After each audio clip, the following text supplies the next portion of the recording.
Welcome to the Peak News. I'm Chaim Goldman, the Watchman. You're listening to us on AM 1460 and FM 101.1. The Answer. So happy to have you joining us here on what is generally Media and Education Day. And in some ways it is. I mean, we're always educating you, and we're on media. And we're going to have media elements in the program today. But what we're going to be covering in a way that as we move toward the type of programming that we really plan to do, which is not just a guest-centric program, having a single guest interview throughout the program, which has tended to be what we've been doing over the past year, which has been wonderful. But as we have more resources, more people, more contacts to cover more topics, it's supposed to be different guests and different reports and even different subject matter. But today we are focusing on different facets of a single subject, which is this House bill, HB 25, because that's everything that comes out of the legislature in 2025. But it's number 1312, known as Concerning Legal Protections for Transgender Individuals. And if you've been paying any attention to the news, although sometimes these things can be hard to find because they don't get publicized so much, depending on the circles that you run in the regular news. But this is a bill, and we'll be reading at least the summary of it in the next segment, which is, as it says, to protect transgender individuals. And there are different parts of this bill, including having to do with children in school and the dress that they would be allowed to wear.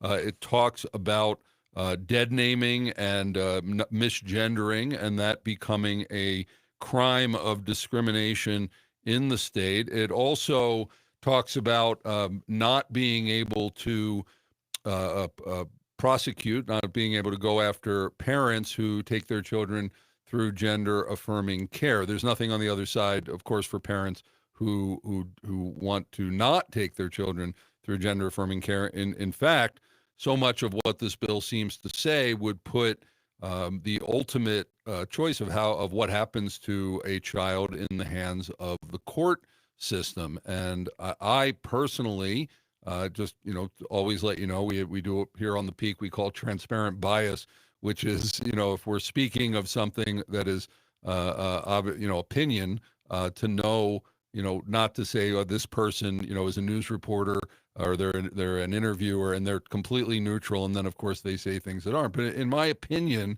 I think that parents, barring something absolutely, egregious, should have the final say about their children and not the courts. I mean, if you know anything about the court systems, how in the world could the court know what is best for a child? How could a doctor who spends very limited time with a child really know what's best for a child? I'm not saying there aren't times when the government needs to get involved, but the level at which that is happening in our society is that bar is dropping and dropping and dropping, and parental rights have now become maybe the biggest overall topic in the whole country, which is why now you see parents rising up, especially the mama bears out there. Thank you, mama bears, for coming out and saying, you know what, keep your hands off of our children, state.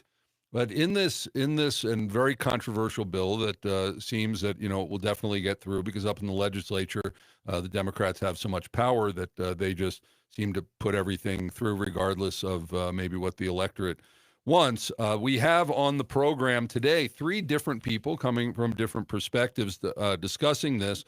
First, we are going to have with us Rich Guggenheim, who is the legislative director of Gays Against Groomers, and he is a gay man himself, and he's going to be commenting on what he thinks about the bill. Secondly, we are having Heidi Beedle, who is a reporter for the Colorado Times Recorder and a transgender individual. What pronoun can I use there? Self. And then finally finishing up, Travis Morrell, MD, chair of Colorado Principled Physicians and senior fellow at Do No Harm. And we're covering House Bill 25-1312 concerning legal protections for transgender individuals. Keep your mind open. Listen to what these individuals have to say. Decide for yourself. Don't let me or anyone else tell you what to think. And certainly stay involved in our government. Don't let people legislate for you, vote for you by you not voting or anything else. If we want our society to be a better place, we all need to be involved, and we all need to deal civilly with each other, which we will and always do at the Peak News. I'm Chaim Goldman, the Watchman. We'll be right back talking about HB 251312.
Yeah, yeah.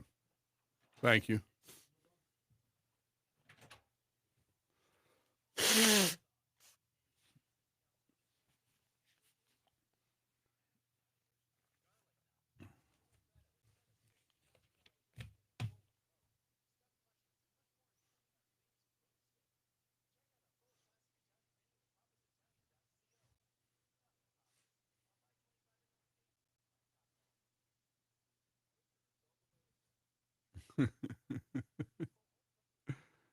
Okay, home comfort.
Welcome back to the Peak News. I'm Chaim Goldman, the Watchman. You're listening to us on AM 1460 and FM 101.1, The Answer. And we here at the Peak, we say the quiet stuff out loud. And I think that you'll experience that on this show more than others. We really want to know what people, we don't want to be monolithic here. Certainly we're on conservative talk radio, and that's our base. But our goal here at the Peak is we're this local show in the middle of the great Salem host, national host, is, news shouldn't be partisan. It shouldn't be left. It shouldn't be right. It should just be news.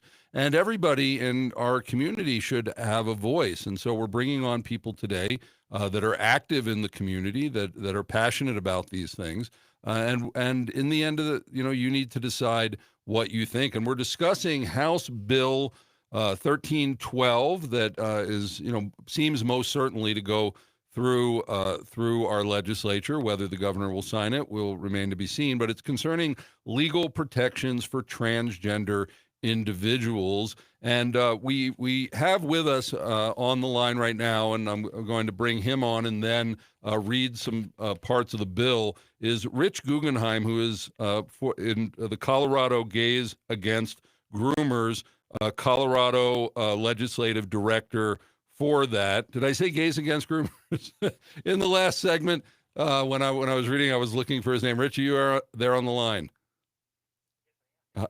Hi, thanks for coming on. And we've been putting this show together all day. If people think, putting a radio show together on hot topics, it's important to get good people on. And thanks, Rich, for doing this somewhat last minute. I'm going to read the summary of the bill, and then I want to know about your background and about Gays Against Groomers, and then in the next segment to get your position on this. But to familiarize people, since it's your job to stay on top of the legislature here, this bill, which is called Concerning Legal Protections for Transgender Individuals. The bill creates the Kelly Loving Act. That's Section 1.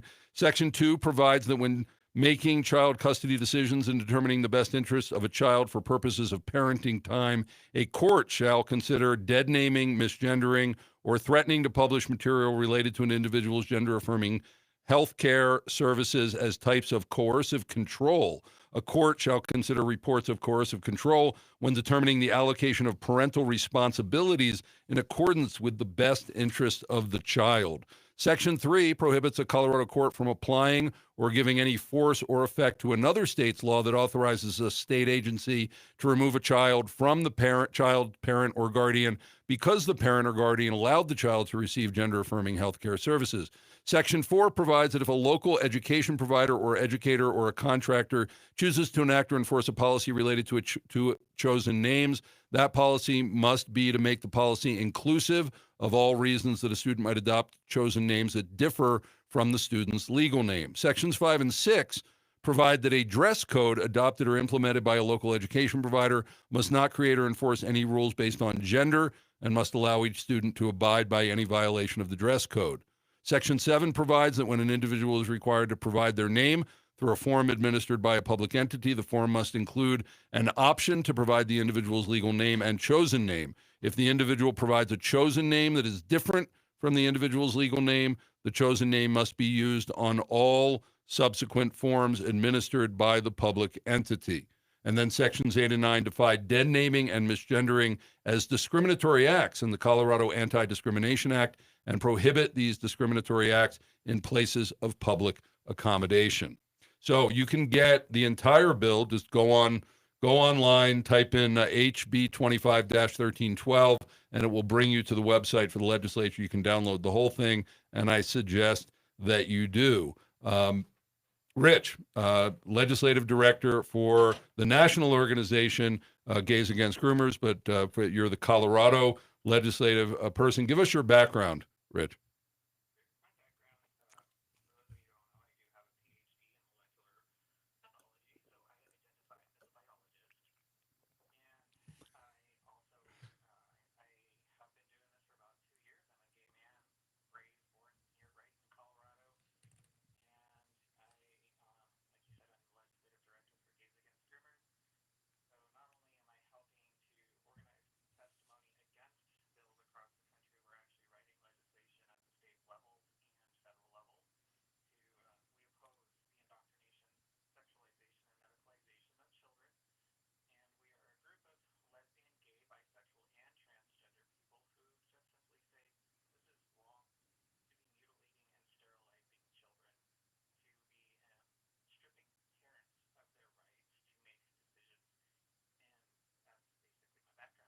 Okay, and tell us, I mean, what more should we know about Gays Against Groomers?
So we've seen this a lot.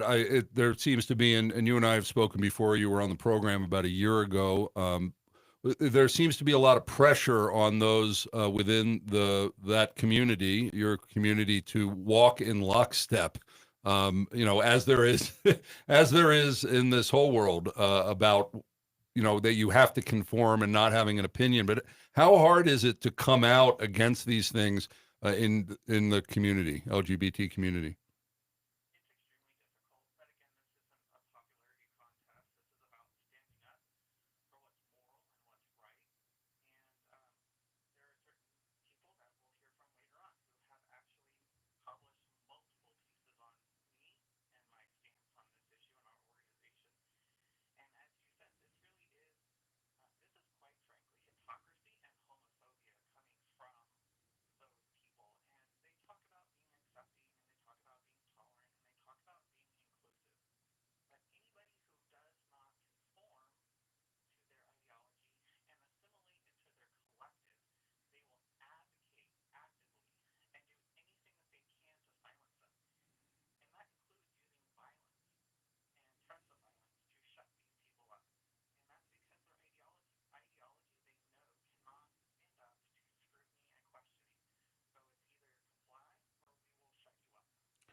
Why do you think that's happening? Why is it important, do you think, for that section of the of your community to, to go after the children in such a way so aggressively and against parents' rights?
Okay.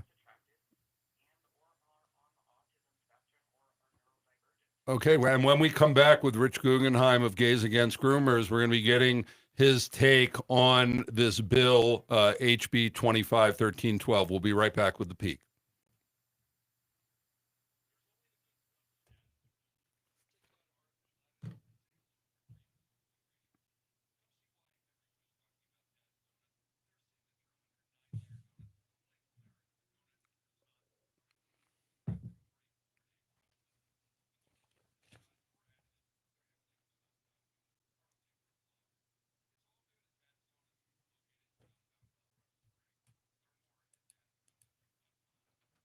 How is this working? Okay. All right. So what do we do? Because it's really loud in here. I don't want it picking up on the mics. Almost like we need to wrap it. So it's not coming through very well. Not amazing.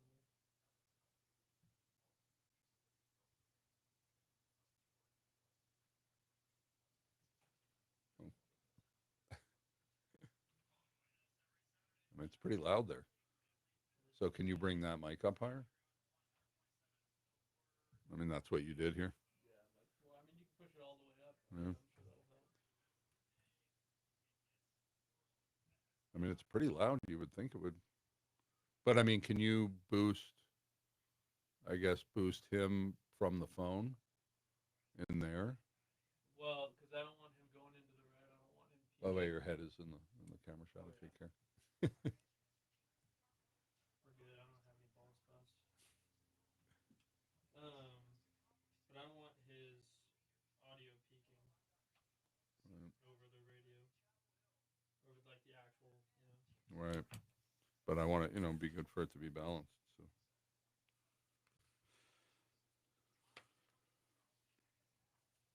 I mean, it's not loud enough to be picked up over the well, radio. okay, To be honest. okay.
Uh,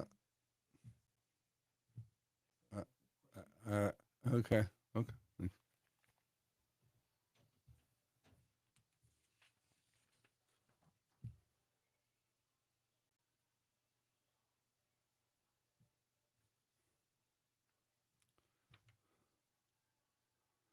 Welcome back to the Peak News, where we say the quiet stuff out loud, and we are doing that today. I'm Chaim Goldman, the Watchman, and we're covering House Bill 1312, which is titled Concerning Legal Protections for Transgender Individuals. Later in the program, we're having reporter for the Colorado Times Recorder and transgender individual Heidi Beedle and Travis Morrell, MD, chair of Colorado Principled Physicians and senior fellow at Do No Harm.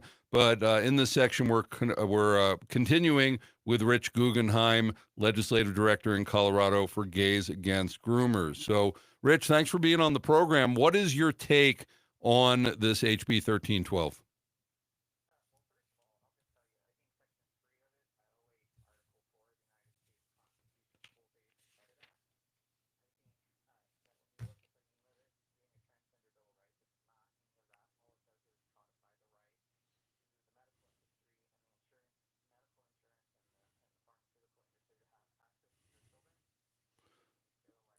So to remind me, segment 3 concerns, parents, child's parents or guardian, state agency to remove a child from parent can't do it. Let's see, guardian because the parent or guardian allowed the child to receive gender affirming care.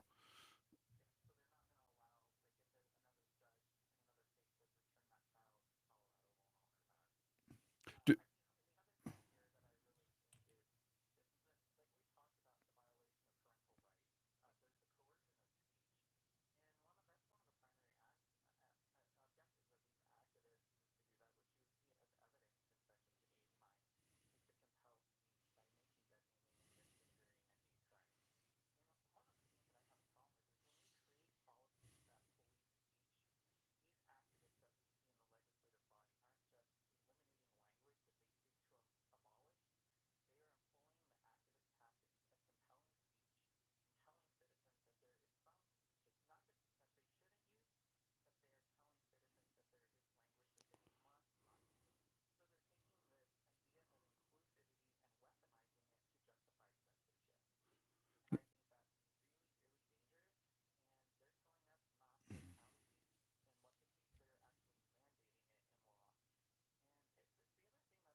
Mm.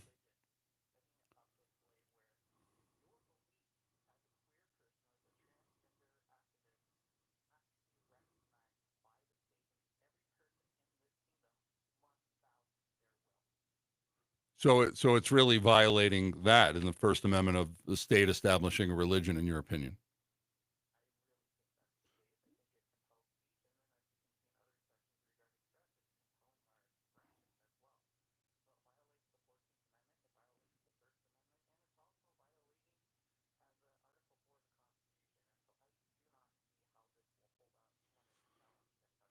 Well, no, I want to.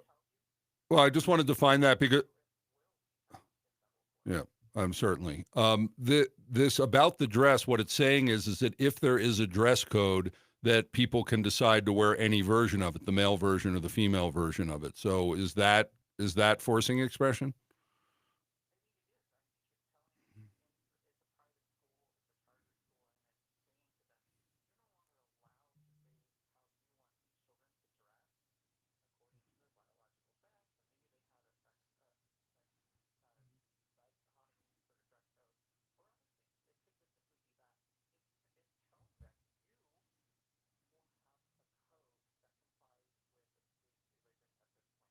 Okay.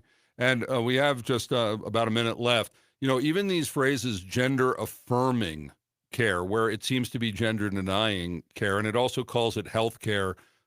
Finish up, your take on this use of words as we get into Marxism and socialism. If you study it, the twisting of the definition of words is key, isn't it?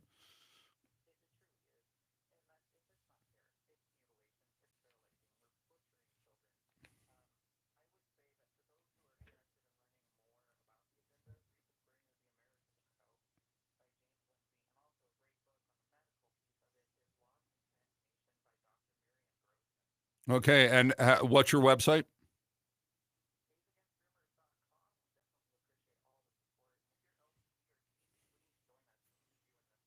Okay, Rich Guggenheim, Legislative Director in Colorado for Gays Against Groomers. Thank you so much for being on the Peak. Coming up next, Heidi Beedle, Colorado Times reporter and transgender individual. We'll be right back with the Peak.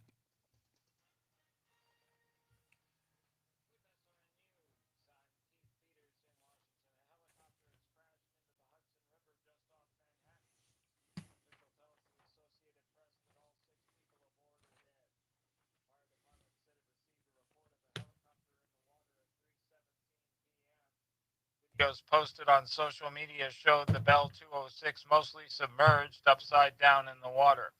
Multiple rescue boats were seen circling the aircraft. U.S. stocks surrendered a chunk of their historic gains from the day before as President Trump's trade war continues to threaten the economy. The S&P 500 fell 3.5% Thursday. The Dow Jones Industrial Average dropped 2.5%. The numbers, the Dow down by 1,014 points.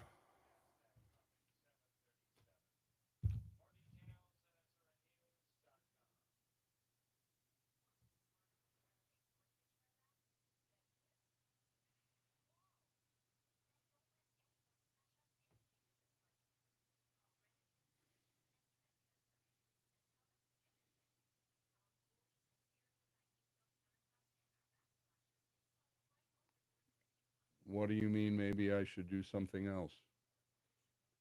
Question mark. I'm off on Monday. You're hosting. Period. I need you to get a guest and a topic and do the show, bro.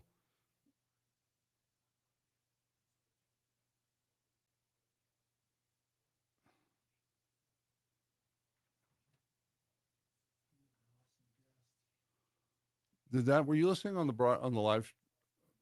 Yeah, I think I forgot to punch the audio and put it on the live stream. Yeah, he's a good guest. Listen to the next one.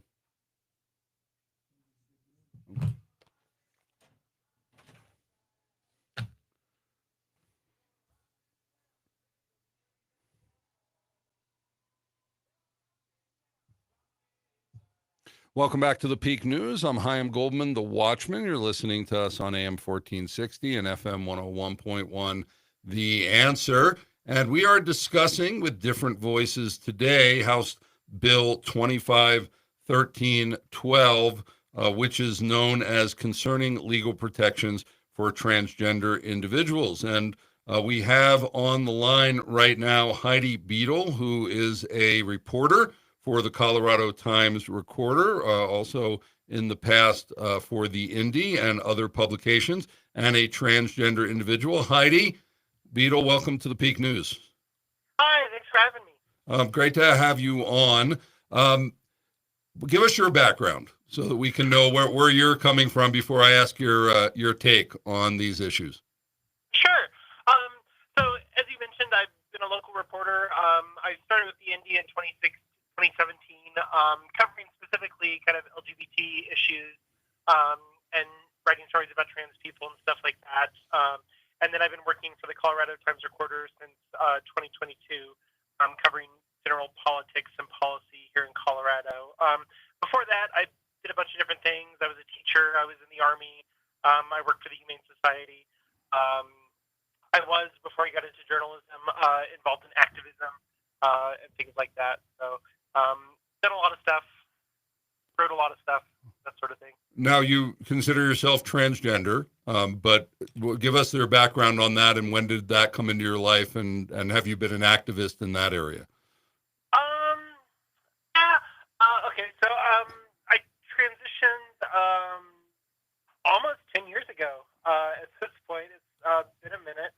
After I got out of the Army, and yeah, I dealt with, gender dysphoria, the clinical term, for a long time, and decided to make the jump there. And I don't know if I would call it's so frustrating for trans people, right? Because if you just exist as a trans person, someone, you're a trans rights activist and all of these things. So there is a certain amount of trans-specific activism that you have to do. And I have, a lot of what I wrote for the Indy, and I wrote an opinion column where I would, interview different trans people around different issues and kind of write about these things. And, I spoke with guys like Rep. Shane Sandridge back when he was running the trans, his bills. And then I would speak with, trans athletes and people like that and kind of look at these issues and put them out there like that. But, I don't know if I'd necessarily call myself an activist in that sense.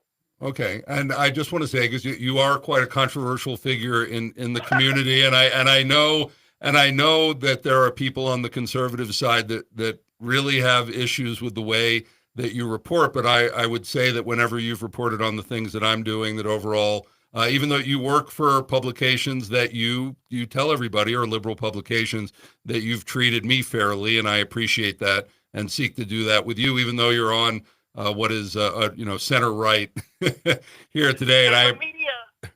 Yes, go ahead. Oh, I'm making my Salem media debut. Okay, well, welcome to it. So, what is your take and position on this bill 1312? I don't really care. I don't really have a position, to be quite honest. And as Mr. Guggenheim pointed out, what's going to happen, the bill will most likely pass, and then I'm sure, if not Gays Against Groomers, then Alliance Defending Freedom or any of these other, American First Legal, one of these organizations, they're going to file a lawsuit. It's probably not going to go through in the Colorado courts, right? They'll probably rule against it, and then they'll appeal and try to get it to the Supreme Court. So, really having a take on this bill at this point is very premature. I think there's going to be a whole other process after it passes, and we'll see what shakes out of that. Okay. So as a reporter, and this is why I wanted to have you on, this is our media day. How do we deal, or how do you think we should deal with the fact that self-identifying as something does not actually mean that it's true? So while I think that people can respect a name change, like I call you Heidi, how are pronouns that refer to a person's biological reality not a First Amendment issue of free speech? If I decide, Heidi, to refer to you as he, that this is at the, you might say to me, hi, I prefer that you do the other, but should this be discriminatory? Should I be criminally prosecuted if I want to state your biological sex in the English language? As a reporter, how do you deal with that? Sure. And to be clear here, right, the law, the bill, the describes those as discriminatory practices in places of public accommodation, right? In specific consequences. So if just some random person on the radio, that's not necessarily discriminatory. But if it's an employer, if it's you're staying in a hotel or something like that, then it's a different set of circumstances. And so many of these arguments are prefaced on a lot of hypothetical, well, what happens if this happens? What if this and what if that? And those are concerns, certainly. But I mean, the vast majority of trans people, honestly, don't outside of right wing media and Matt Walsh stuff and whatever crazy fever dreams that Mr. Guggenheim wants to have. The vast majority of trans people don't really deal with this that much. Outside of kind of conservative events and I almost never get misgendered, and that's the experience for a lot of trans people after a certain point in their transition. And whether we should mandate that, and I've had experiences myself where I kind of went ebbs and flows of gender feelings and stuff. But I cut my hair. I had this interaction. I had cut my hair and I was dressing a little bit more masculinely, I guess, or whatever. And I had this cashier at one place call me ma'am and do it aggressively. And I was sort of well, actually, and he was you'll never be a man. I was okay, dude, if you say so. So it's kind of a bizarre experience as a trans person. And these sorts of things, in employment situations, can be discriminatory to trans people. Okay. So you're a parent yourself. So this, talking about what, parents' rights and courts over parents' rights, do you think the courts should have this much power in making decisions regarding children rather than their parents? Because it seems a really slippery slope to just put it all into the courts. Well, I think we should be clear that courts already have a significant amount of power over children. Yes, they do. Any kind of custody situation can attest to that. And what this bill does, it simply says that here is another thing that the court should take into consideration when they are determining custody and things like that. And one of the things that kind of brought this to the fore, I'm sure you're familiar with the case of Jeffrey Young, the Texas guy. Yeah. And so, he getting divorced and wanting custody of his kids, and one of the children was trans, and he was not supportive of that. And one of the things that came up in the divorce, right? And I have the thing pulled up, but they pointed out the father doesn't follow the recommendations of the counselor or the pediatrician, and he shames the child to try to make the child feel bad for wanting to dress as a girl. Even though the father knows that the child wants long hair, he shaves her head when he has the opportunity and leaves the other twin boys' hair long, right? So this is kind of addressing, if you were in an interracial relationship and one parent was using racial slurs against your child, that's something that the court would take into consideration when making custody decisions, right? When determining what's in the best interest of the child. And this is kind of goes along with that, right? Children shouldn't be forced into situations where they're being, verbally abused or suffering kind of emotional abuse in this kind of context. Okay. So finally, we just have a couple minutes left. I think all of us as Americans support equal rights, and I was going to ask this question, but Rich Guggenheim, mentioned it, that this seems like special rights, that transgenders are getting special privileges, special rights, which I consider very un-American. He referred to it as a religion. At what point do these special protections that only apply to a certain group really violate the equality that supposedly transgender people are asking for? Well, I don't think these are special rights, and I feel like that's been a rhetorical device that's been used. In the 90s with gay marriage, why do gay people get special rights to get married? You see it today in the abortion argument, right? Women have special murder rights to get abortion. And trans people aren't getting special rights. They're looking to not be discriminated against, to not be treated like second or third class citizens because of their gender identity. And so much of debate over this is really just, in so many ways, people don't want to be restricted from being mean to trans people. If you look at Mr. Guggenheim's social media, it's true this and true that, and all this insane stuff. And the recent Colorado GOP chair selection, Darcy Shanning, she would go on interviews and it's just tranny. And she recently, made a post in the Colorado Republican Facebook group, and she suggested that it's time to institutionalize or euthanize trans people. I don't want to have to deal with that. Is that definitely accurate? That's documentable. Yes, yeah, I've got a screenshot. Okay. I can send it to you. So how do you think that we should, and we just have about 30 seconds left, how do you think we should deal with this as a conservative community that feels this stuff is being pushed on us and taken away from us? Well, I think you should just try to stay rooted in reality, right? Like, trans people are such a tiny percentage of the overall population, and all mutilation and surgeries. It doesn't seem like it. 1%. Okay. You know what? It doesn't seem like that. The way we hear about all the time, it seems like you're much more. You're listening to The Peak. Thank you, Heidi Beedle, for being on The Peak. Wow Chiropractic wants your entire family to be healthy. We specialize in family care as well as personal injury, spinal and knee decompression, and shockwave therapy. I'm Dr. John Davis, and at WOW we're passionate about promoting your health and wellness, no matter your age or condition, through a holistic, personalized care plan to meet your specific goals. For more information and to schedule your free consult, go to wowfamilychiropractic.com. WOW Chiropractic, chiropractic care for the whole family. Take the drama out of your home buying and selling experience while saving money too. Hi, I'm John Graham with Keller Williams Partners and your local Heroes Home Advantage affiliate. The Heroes Home Advantage Real Estate Rebate Program is a growing national network of real estate professionals and industry partners who are committed to giving back to our heroes. What does that mean to you? My sellers keep more of their money, and my buyers receive a rebate of up to 25% of my commission.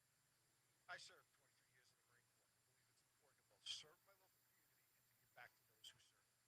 If you are law enforcement, firefighting, first response, healthcare, public education, or a military-connected individual or family, thank you for serving our nation and community.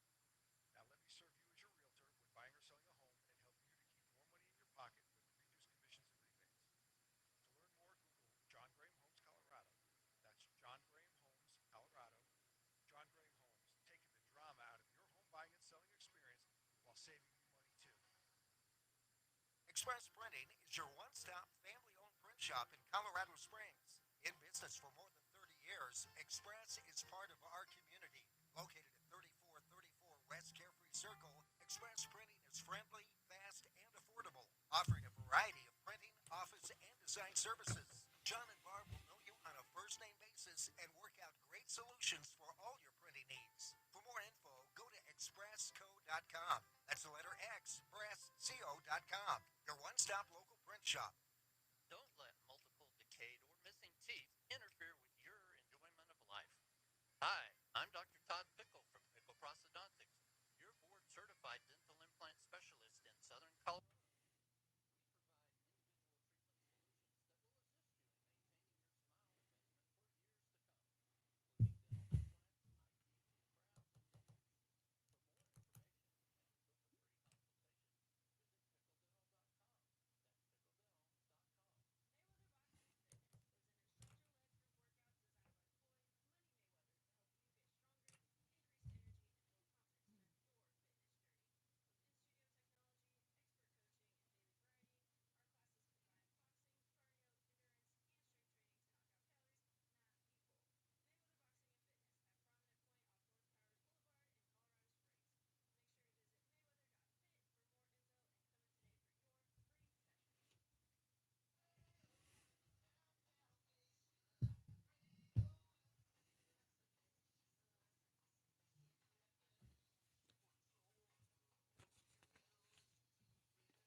Welcome back to the Peak News. I'm Chaim Goldman, the Watchman, and you're listening to us on AM 1460 and FM 101.1. The Answer, we're spending the hour getting different voices on this House Bill 25-1312 that is being considered in the legislature now concerning legal protections for transgender individuals. And we have with us, finishing up our final guest on the program, Travis Morrell, MD, Chair of Colorado Principled Physicians and Senior Fellow at Do No Harm. Dr. Morrell, welcome to the Peak News. Thank you. Thanks for having me. Thank you. Thank you for having us on. And you were one of the people we've been, when you get one guest, we book them weeks ahead of time. When we pick a hot topic and want to get multiple guests, it's crazy. So it was only in about the past hour or so that Dr. Morrell we got in touch with him and got him on. So thanks for doing this. So first, give us your background. Sure. My name is Travis Morrell. I'm an MD. I'm a senior fellow at Do No Harm. I'm the founder and chair of Colorado Principled Physicians. You can find us at coloradodoctors.org. We're doctors of every specialty across the state that believe real medicine works, and that means there needs to be evidence for it. And we're concerned that anything that increases social transition or medical transition of kids is not evidence-based, and it's very harmful to kids long-term. So these two organizations, what are their different missions specifically? Well, Do No Harm is a national organization with close to 20,000, especially healthcare providers and clinicians that want to get activism out of medicine. And I'd encourage people to check them out at donoharmmedicine.org. And then Colorado Principled Physicians is completely grassroots, local doctors, all specialties, nonpartisan, very similar, wanting to get activism out of medicine. And we see Colorado leading the way in putting activist ideas, harming kids with gender so-called medicine. And we feel like it's our responsibility to speak up about the real science behind that. Yeah. So before we get to the bill, just on that, these things that are called gender affirming care, that it is healthcare. What, as an MD, do you see that in any way, or is this a twisting of the language? Well, in fairness, I'm somebody that has prescribed it for adults over a decade ago before it was cool or anybody cared about it. But as it's moved into children, my group, all the doctors in my group agree that there's not evidence behind this. It's not been reproduced. In fact, a lot of big questions are out there that they've almost purposely not studied. But there is obvious harm. Kids need their brains to develop, and puberty blockers stop brain development. We know that there's a risk of to hormones, including increased risk of testicular cancer when patients are put on estrogen as youth.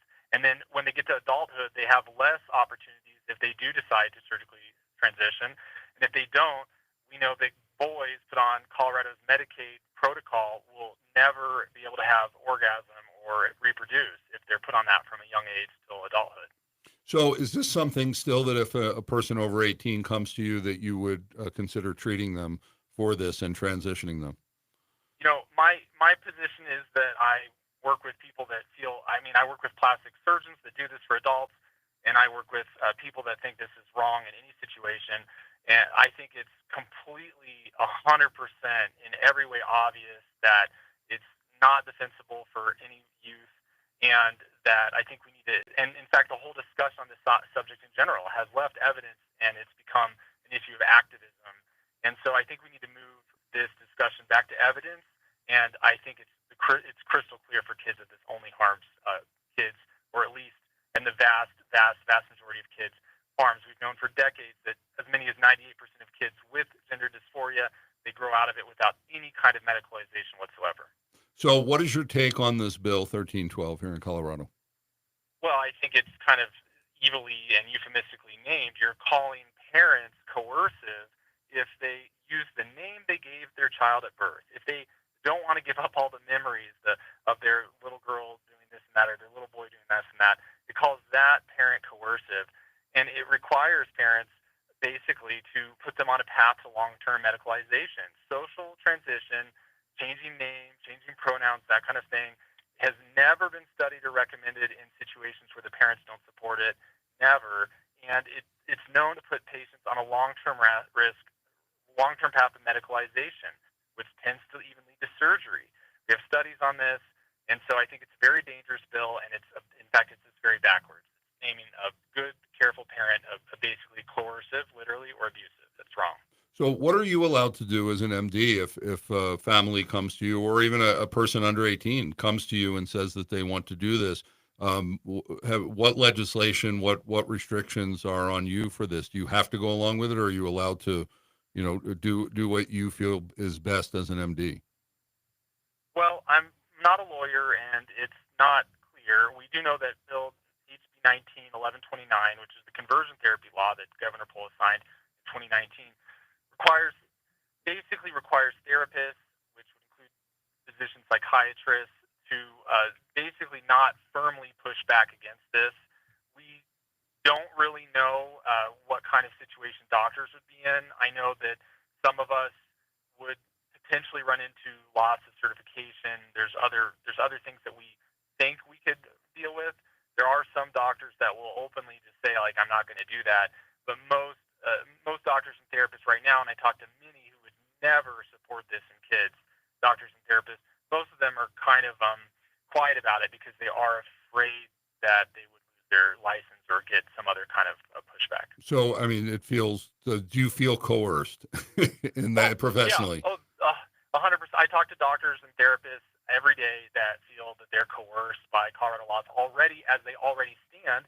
And I want to point out that there was a recent article in the Federalist about Robert Cameron, a Colorado dad, whose son was chemically castrated by Colorado Children's Hospital at 13 and 14, against his will, because 1312 is already the policy in Colorado, de facto, maybe just not de jure in law.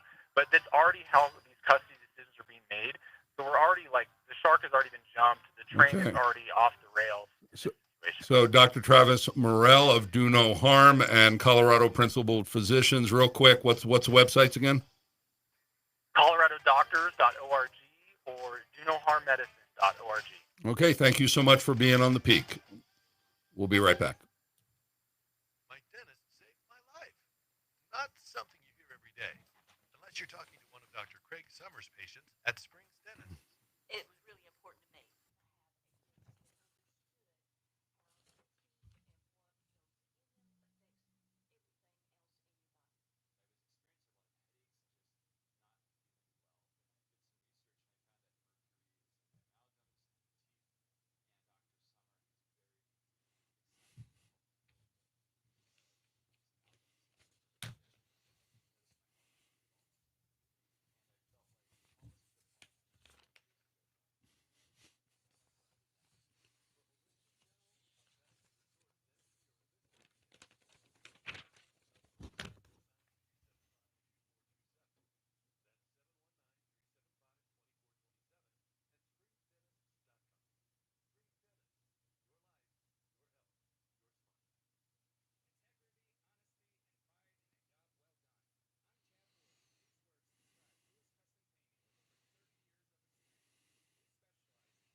Well, thanks for joining us for another day and another week of The Peak. And I will invite you to that Passover celebration that we're having 1 week from today, April 17th. I've done a large Passover Seder. I'm a Messianic Jew, and love to bring these worlds together. And it's a fun time. It's really great for the children. We've done large Passovers for the past 3 years, and now we're doing it down at the Pinery. But today is the final day to register, so go to thepeak.news/events, or just go to thepeak.news. You'll see the link there, and please join us. But we need to hear from you by tonight.